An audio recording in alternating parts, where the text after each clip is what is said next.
it. You know what's really interesting? Do you know why? Storm, which is Van Jones' organization, why it closed? You mean the organization that was calling for the violent overthrow of the U.S. government?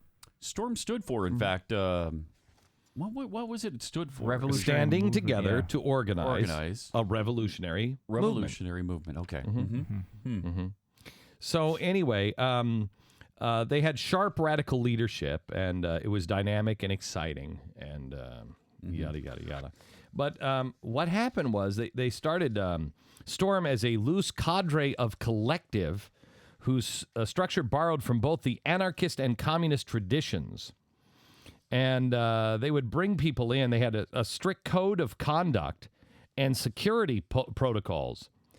And what was great is they would have this cadre organization model popular in the communist political tradition.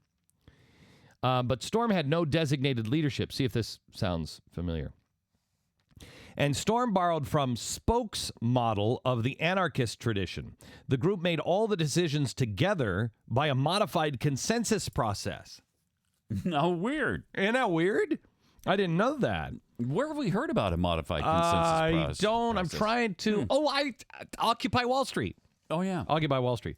So anyway, they were looking to mobilize young people and young people of color into militant direct action.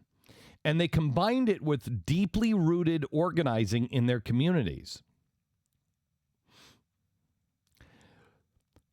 So they, in the early days, they based it just on low-income communities of color, and they wanted to also recognize the central role of youth in movements for social change.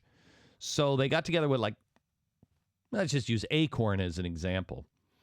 And then they reached out to the youth, and then they got those guys involved, and then they tried to move them into militant direct action. It's really, really good. They did a lot of things. For instance, they worked with labor unions, and they they did a lot of different things. But here's the problem. Once they really got going, they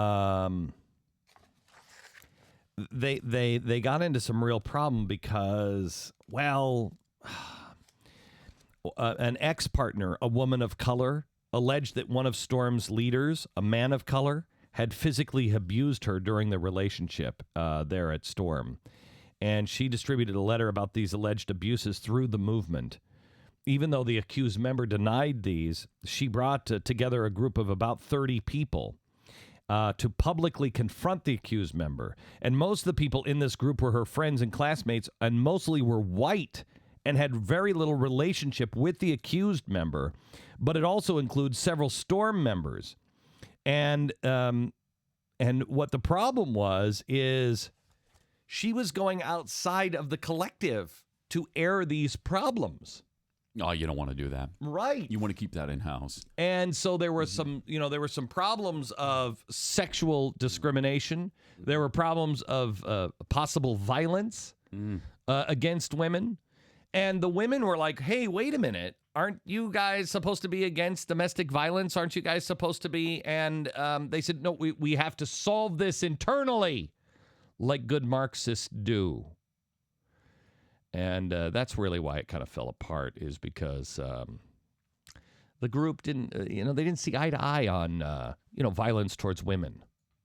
Isn't that weird? Yeah, and I'd love to know who the victim was, the person of color victim and the person of color perpetrator who was in the leadership, because that's interesting too.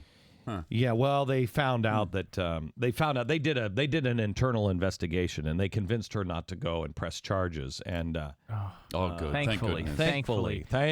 You know who it was? I bet Herman Cain. If I had to guess, I would say it was Herman Cain who did it, because apparently Clarence Thomas, definitely. It was one of the two for sure. Yeah. Who aren't real black people anyway. So right, they sold out their race, obviously, but still, that has to be it, because that's all we hear about these days. Well, apparently, for many S.T.O.R.M members, the integrity of the investigation, that it didn't It didn't convince anybody.